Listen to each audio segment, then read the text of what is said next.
कनीज़ाने सैयदा हमारा आगाज़ गुफ्तगू कि अल्लाह जिसने हमें कभी भी एक लम्हे के लिए हिदायत से महरूम नहीं रखा, अल्लाह जिसने हमें कभी भी गुमराहियों में जाने नहीं दिया, वो पालने वाला कि जो जिस्म नहीं रखता, वो रब्बुल बेनियाज़ जो आवाज़ नहीं रखता, जो अपने बदन को नहीं रखता, जब अल्लाह अपने बंदे की मदद करता है तो करता कैसे है।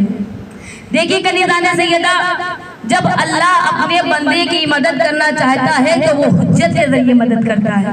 जानते हैं आप कि अल्लाह अपने बंदे से जब नजदीक होना चाहता है तो अपने हुज्जत के जरिए होता है। अल्लाह ने हर नबी के साथ उसकी हुज्जत को भेजा है। आप जानते हैं जनाबे मूसा के साथ कौन उनका हुज्जत था? जनाबे हारून थे। जनाबे ईसा के पास उनका कौन था हुज्जत? तो जनाबे यूसुफ अलैहिस्सलाम के साथ जनाबे याकूब के हुज्जत जनाबे यूसुफ थे, जनाबे मूसा के हुज्जत जनाबे हारून थे। कनीज़ाने सैयदा इसी तरह जनाबे मोहम्मद मुस्तफ़ा की हुज्जत कौन था? जनाबे अमीरुल मोमिनीन थे। जनाबे इब्राहिम की हुज्जत कौन था? जनाबे इस्माईल अलैहिस्सलाम थे। यानी जो नबी आया हुज्जत के साथ आया। क्यों? क्योंकि डायरेक्ट अल्लाह जो है ना अपना पैगाम नबी को देता है और नबी हुज्जत के जरिए बंदों तक पहुंचाते हैं। कनीज़ाने सैयदा हुज्जत का मतलब क्या होता है कि अपने नबी की मदद करना, अपने सरदार की मदद करना, यानी उसकी हिफाजत करना। जैसे मोहम्मद मुस्तफ़ा की हुज्जत अमीरुल मोमिनीन थे, जिन्होंने आखिरी सांस तक अपने नबी की तमाम तरीके से मदद की।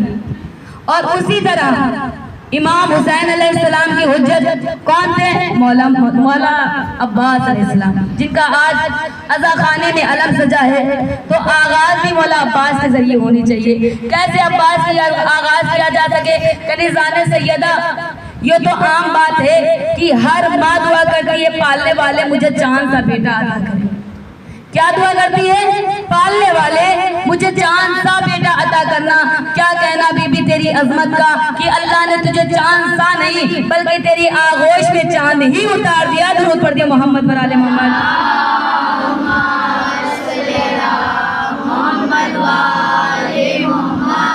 कनीज़ाने सैयदा क्या कहना बीबी तेरी अजमत का?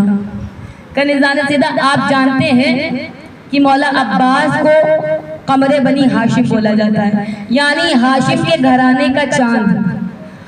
ये अब्बास को खिताब क्यों मिला? अब्बास को ही चांद क्यों कहा गया?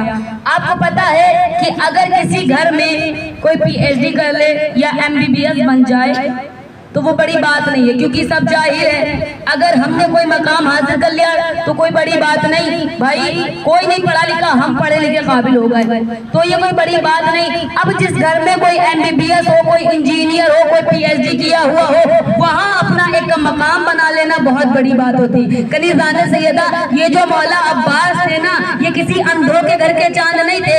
ये जिस घर के चांद थे वहाँ करीमी के चांद था, वहाँ रहीमी का सूरत था। जहाँ चांद भी बहुत से थे वह सितारे भी बहुत से थे। वह रहीमी का अलग था, इल्म का अलग था, शफकत का अलग था, बरकत का अलग था, रहमत का अलग था। यानी इतने चांद और सूरज के दरमियान में कमरे बनी हाशिम का चांद कहलाना ये फकत मेरे मौला अब्बास की हैसियत है। दुरूद पढ़िए मोहम्मद पर आले मोहम्मद।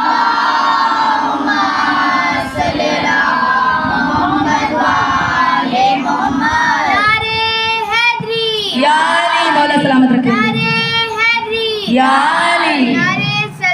अल्लाहुम्मा सल्ली अला मोहम्मद व आले मोहम्मद। जहाँ इतने ज्यादा चांद सूरज हो, भाई खानदाने बनी हाशिम में कोई माज़ाल्लाह जाहिर तो नहीं था, कोई चांद था, कोई सूरज था, कोई सितारा था, कोई कहकशा था। यानी इतने दरमियान में अपने आप को खानदान का चांद बनाना ये फ़कत मेरे मौला अब्बास की हैसियत है। और फिर मौला अब्बास को जो ये फजीलतें मिली, ये मौला अब्बास की सिफत सिर्फ एक अब्बास में नहीं है, अब्बास मिलके बना है कई चीज़ों से। कैसे? किसी शायर ने क्या खूब लिखा है, मैंने अली से ऐन लिखा, ऐन लिया, ऐन लिख दिया। मैंने अली से ऐन लिया, ऐन लिख दिया, बेपढ़ के बुतुराब ने फिर मुझको दे दिया। मैंने अली से ऐन लिया, ऐन लिख दिया, बेपढ़ के बुतुराब ने फिर मुझको दे दिया। आया असद जो सामने उससे अलिफ लिया, आया असद जो सामने उससे अलिफ लिया। मैंने अली से ऐन लिया, ऐन लिख दिया, बेपढ़ के बुतुराब ने फिर मुझको